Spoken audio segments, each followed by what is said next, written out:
teorías, vimos dos teorías, que es la de la acción razonada y de la conducta planeada, son de Fishman y Axen. Básicamente consisten en predecir la conducta. Predecir significaría estimar la probabilidad de que la persona realice esa conducta. Entonces, la primera teoría era la teoría de la acción razonada. Y lo que decían estos autores es que la conducta, nosotros vamos a realizar una conducta dependiendo de la intención que tengamos de realizar, pero realmente el paradigma que está detrás de esto no es tan sencillo, porque en las otras teorías que estábamos viendo pareciera que la conducta la realizamos de forma automática, sin pensar tanto. Y según la teoría de la acción razonada, nosotros hacemos las conductas como producto de un proceso razonado, racional, o sea, bien pensado. Y lo interesante es que según Axen, esta intención va a depender de nuestras actitudes y de la norma subjetiva. Él decía que las actitudes o una actitud es una valoración favorable o desfavorable sobre la conducta, es decir, es buena o es mala. Y eso, ¿cómo sabemos nosotros si es buena o mala? Bueno, dependiendo de las consecuencias que puede tener para nosotros y de la importancia que esas consecuencias tendrían para nosotros. También esta intención depende de la norma subjetiva. La norma subjetiva es la presión social que sentimos, pero es percibida, o sea, es la que nosotros sentimos, esa presión para realizar la conducta. Y es social o una presión social porque depende del entorno, sean familiares, amigos, a lo mejor jefes. Todo dependerá de quiénes son los actores importantes para esa conducta en especial. Y esta norma depende de las creencias que yo tengo, de lo que otras personas esperan de mí, pero también de la motivación que yo tengo para cumplir sus expectativas, porque a lo mejor yo creo que piensan eso de mí, pero no me importa, ¿no? Y no me importa cumplir sus expectativas.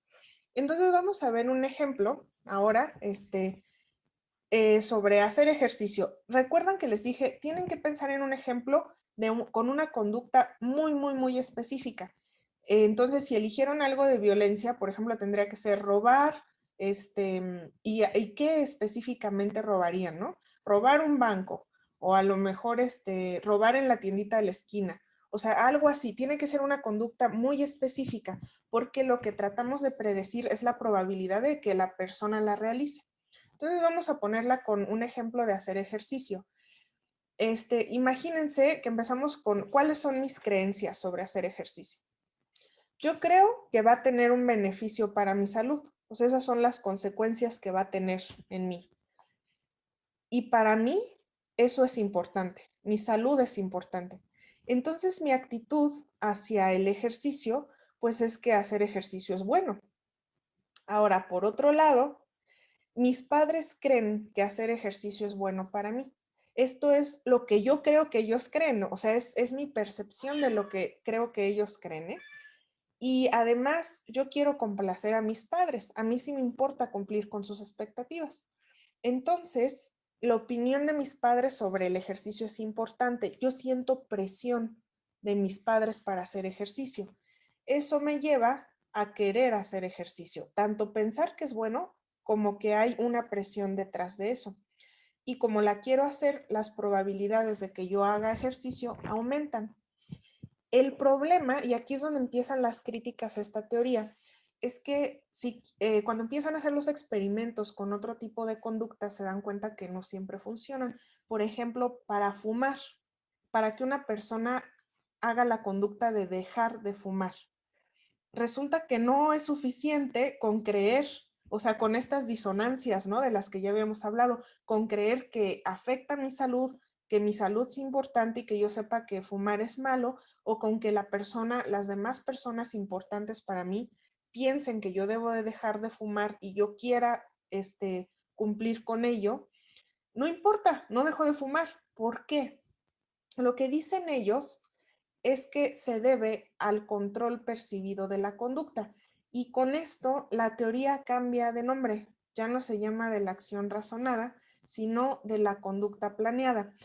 Es lo mismo básicamente, pero en esta teoría de la conducta planeada, lo que cambia es que le agregaron un elemento más. Están todos los elementos anteriores, solo que ahora se agrega el control.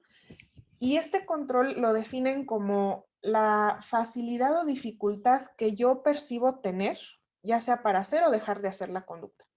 Pero recuerden que yo percibo no es necesariamente real, es nada más lo que yo pienso. Y esto que yo pienso se debe a lo que he vivido. Por ejemplo, en el caso del ejercicio, pues si yo he hecho ejercicio anteriormente y he visto beneficios, he visto que puedo hacer ejercicio, pues entonces tal vez percibo que tengo control para hacer. Pero también la anticipación de obstáculos. Si yo veo que, ay, es que no me va a dar tiempo, o sea, es un obstáculo, ¿no? Pues a lo mejor eso me hace sentir que no tengo tanto control para hacerlo. Y aunque tenga todo esto de acá, gracias a que percibo una dificultad para hacer la conducta, pues entonces ya se pierde mi intención y ya no la ejecuto. Estas son las diferencias. Ahora, críticas a esta teoría son que está centrada únicamente en el individuo, o sea, deja de lado el aspecto social, porque aunque la norma subjetiva es social, en realidad solo está basado en lo que el individuo cree que los demás piensan. O sea, no es realmente lo que los demás piensan, sino lo que yo percibo del resto de las personas. Entonces, desde la psicología social, eso es una crítica porque se niega la influencia del ambiente en el individuo. Más que nada tiene que ver con la percepción. Y también porque está limitada a explicar conductas específicas. No podemos explicar un fenómeno social complejo, solamente una conducta muy particular, como hacer ejercicio, como dejar de fumar, que digo, es muy útil para en términos terapéuticos y en términos aplicados, esta teoría es muy útil, pero esas son pues las principales críticas